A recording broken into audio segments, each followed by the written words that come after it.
कोयला वाले हनुमान मंदिर पर चल रही श्रीमद् भागवत कथा का समापन हुआ। समापन के बाद हवन यज्ञ के साथ भंडारे का आयोजन हुआ। मोतीझील स्टोन पार्क स्थित श्री चिंतारण कोयला वाले हनुमान मंदिर पर चल रही श्रीमद् भागवत कथा का भंडारे के साथ समापन हुआ। सबसे पहले हवन में पूर्ण आहुति हुई। इसके बाद संतों व ब्राह्मणों को भोजन कराया। तत्पश्चात लोगों ने प्रसादी ग्रहण की।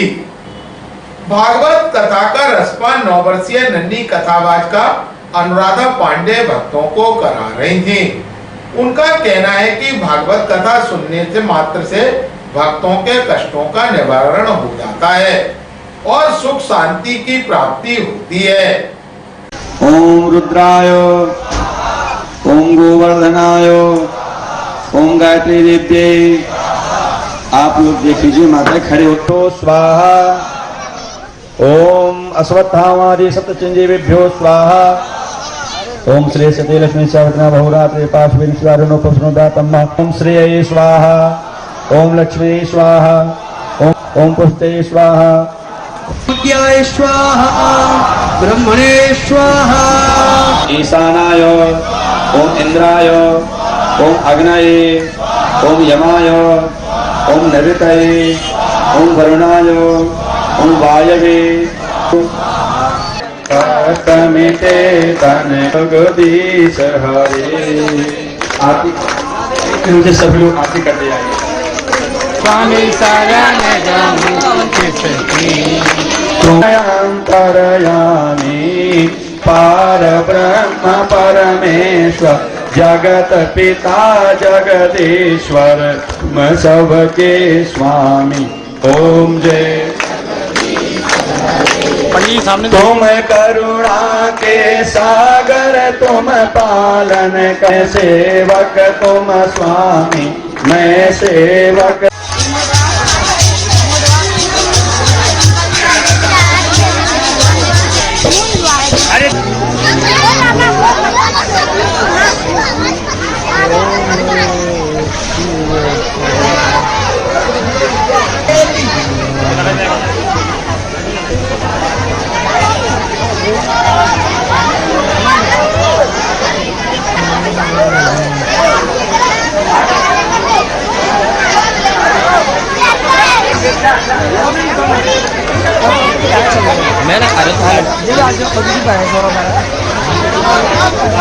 ग्वालियर में तक से चर्चा के दौरान कथा व्यास अनुराधा पांडे व कथा आयोजक संतोष भैया का सिद्धाम वृंदावन से। जैसे अब भगवान की अगर कथा सुनते हैं तो कोई भी संशय हो हमारे समीप में तो सारे संशय दूर हो जाते हैं। इस प्रकार सुख मिल सकता है हमें। हाँ, देखिए कि जैसे भागवत में भजन करना चाहिए और लोगों को दान करना चाहिए और गौ की सेवा करना चाहिए इत्यादि लिखे हुए हैं। अगर मनुष्य इसका अनुकरण करेंगे अर्थात अपने जीवन में उतारेंगे तो पक्का उनका कल्याण होने वाला है। तो हमने कल ही श्रवण किया था। सभी भागवत का सार हम 7 दिन तक सुनते हैं और एक ही सार निकलता है कि केवल भगवान का हमें भजन करना है, उसके अलावा कोई सार नहीं है। हाँ, अन्य उदाहरण दिए गए हैं पर सारे देखिए हमारे घर में संस्कृतमय वातावरण और जब मैं स्कूल से पढ़ करके अपने घर में आती थी तो मेरे कान में संस्कृत के शब्द सुनाई देते थे और संस्कृत बोलते थे मेरे माता पिता। तो मुझे भी ऐसी प्रेरणा मिली कि मुझे भी संस्कृत पढ़ना चाहिए और मुझे भागवत की कथा करनी चाहिए ताकि लोगों का मैं उद्धार कर सकूं। मेरे में ऐसा सामर्थ्य हो, ऐसी मुझे प्रेरणा मिली अपने माता पिता से। जी, ये जो कथा है वो मेरी 9वीं कथा है। मैं 9 साल की हूँ। कि जो भागवत में लिखा है उसका अनुकरण करना, मतलब जैसे उसमें लिखा है कि 5 वर्ष की उम्र से भगवान की कथा को सुनना, भगवान का गुणगान करना, तो वैसे ही करना। जब अपने बच्चे होते हैं 5 वर्ष की उम्र के तो उनसे ही भगवान का भजन करवाना। इस प्रकार से भगवान का भजन तो छोटे से ही करना चाहिए। तो जो भागवत में लिखा है उसका अभी से अगर पालन करेंगे तो पक्का मुक्ति होगी। अगर अभी से नहीं करेंगे, बाद में जाकर हम सोचेंगे बाद में करेंगे, तो फिर कुछ नहीं होने वाला है बाद में। सवै मनः कृष्ण पदारविंदयोर, कहते हैं अपना मन कहाँ लगना चाहिए, तो कृष्ण पदारविंदयोर, भगवान श्री कृष्ण के चरणारविंद में। वचांसि वैकुंठ गुणानुवर्णने, अपना जो मुख है किस लिए मिला है, भगवान के गुणगानों को गाने के लिए। अगर इस मुख से हम संसारी बात करेंगे तो हमारा मुख मेढक के समान है, मेढक के जीभ के समान है कहते हैं। और करौ हरेर मंदिर मार्जनादिसु, हाथ किस लिए मिले हैं, भगवान की सेवा करने के लिए। भले ही भगवान की सेवा ना हो पर भगवान के मंदिर की अवश्य सेवा होनी चाहिए। भगवान की भी सेवा हो तो फिर हमारा कल्याण ही हो जाएगा। और कहते हैं श्रुतिम चकाराच्युत सत्कथोदय, हमें कान किस लिए मिले हैं, भगवान की कथा को सुनने के लिए। अच्युत सत्कथोदय, भगवान श्री अच्युत भगवान की कथा सुनने के लिए मिले हैं, ये कहना चाहती हूँ। देखिए हमारा जो मन है भगवान में लगना चाहिए हमेशा, और भगवान से एक ही प्रार्थना करनी चाहिए और कुछ नहीं मांगना।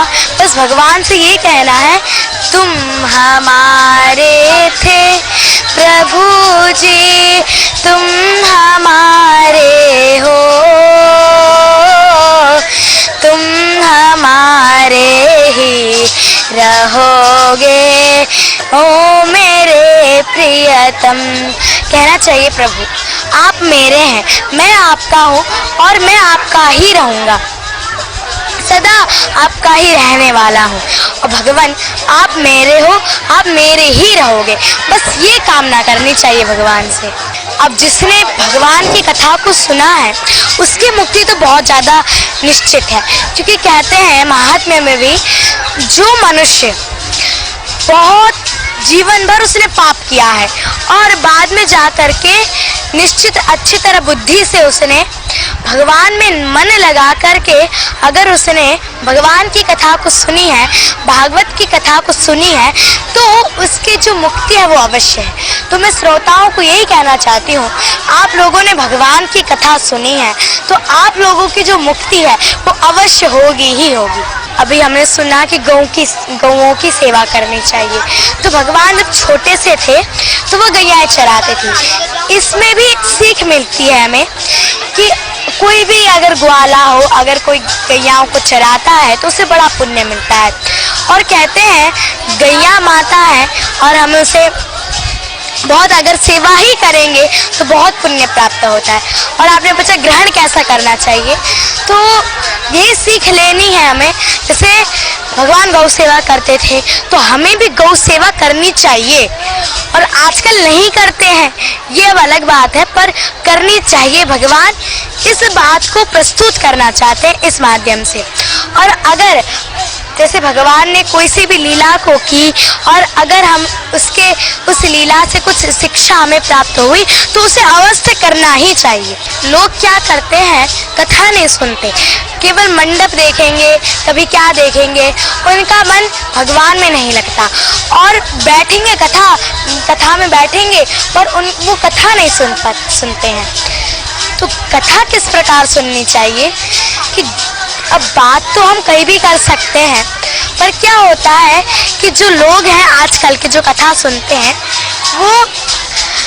वो अगर कथा में आ गए तो उन्हें बातचीत अवश्य करनी होती है, पर ऐसा नहीं करना चाहिए। अपने मन को बस ऐसा बोल देना चाहिए, प्रभु मेरे मन को एकाग्र कर दो, मैं केवल भगवान की कथा सुनूं, आपकी कथा सुनूं। इस प्रकार कहकर हाथ जोड़ करके अगर हमारे साथ मंगलाचरण किया जाए, भगवान का ध्यान किया जाए तो फिर भगवान में मन लगेगा, पर वो करते नहीं है लोग, इसलिए उनका मन इधर उधर जाता है। और मैं यही कहना चाहती हूँ कि अगर भगवान की कथा हम सुनने के लिए आए हैं तो मन लगा के अवश्य सुने। क्योंकि ये जो भागवत कथा है, मैंने बार बार यही शब्द कहा है कि ये संसार में ही प्राप्त है। आप कहीं पे भी चले जाओ, कहीं पे भी ढूंढ लो, आपको नहीं मिलेगा। स्वर्गे सत्ये च कैलासे वैकुंठे नास्ते अमृतः अतः पिबन्तु सद्भाग्या मामा मुंचत करहिचित। ये जो रस है ना स्वर्ग में है, न वैकुंठ में है, न शिवलोक में है, न कैलाश में है, कहीं पे भी नहीं है ये। इसलिए इस संसार में ही प्राप्त होता है। तो इसे अगर अच्छी तरह सुन दिए तो फिर क्या होगा, हमारा जीवन ये भवसागर है, तर जाएगा, हमारी ही तो जीवन तरेगा। इसीलिए अपना कल्याण करना है हमें। इसीलिए भगवान की कथा अगर सुनने आए हैं तो मन लगाकर अवश्य सुने।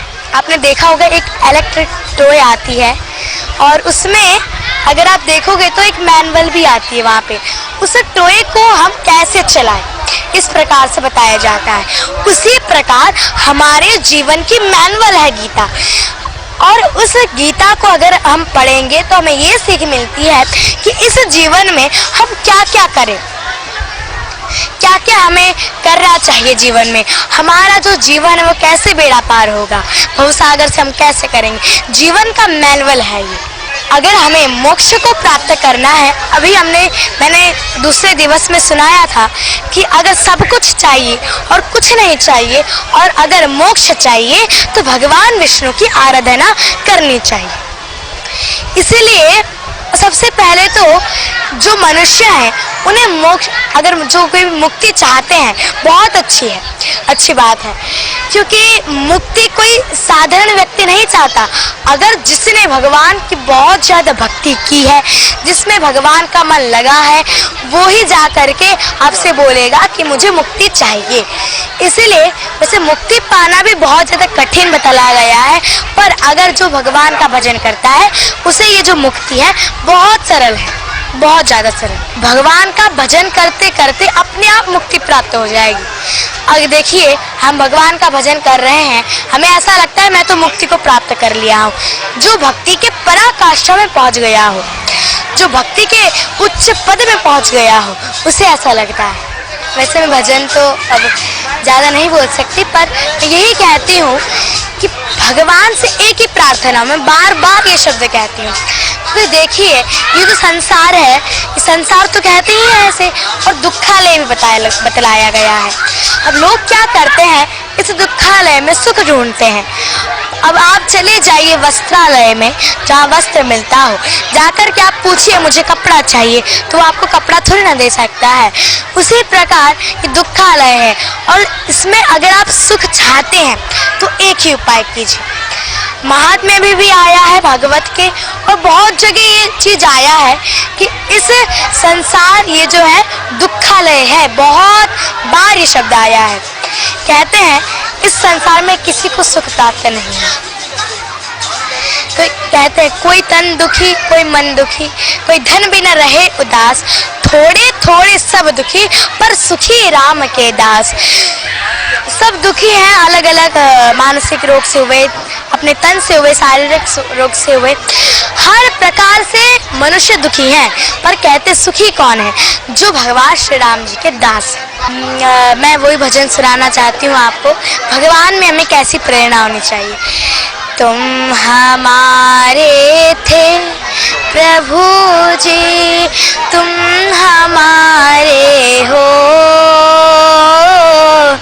तुम हमारे ही रहोगे ओ मेरे प्रियतम।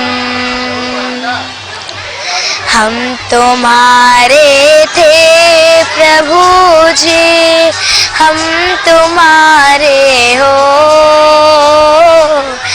हम तुम्हारे ही रहेंगे ओ मेरे प्रियतम। जीवन का यही एक सार है। मेरा तो उद्देश्य यही है सब कलयुग में जो महाराज कलयुग तो है ही है, घोर कलयुग है। अगर पुण्य की उसमें अगर आदमी डूब जाए तो ये बहुत जीवन में सार्थक होता है, जीवन का धन्य हो जाता है। 7 दिन करीब हजारों आदमी का भंडारा चला है, और आज अंतिम दिवस कल का था, 7वां दिन था। आज एक भंडारा है, विशाल रूप से, मतलब विशाल भंडारा है। काफ़ी संख्या में यहाँ पे भक्तगण प्रसाद ग्रहण कर रहे हैं।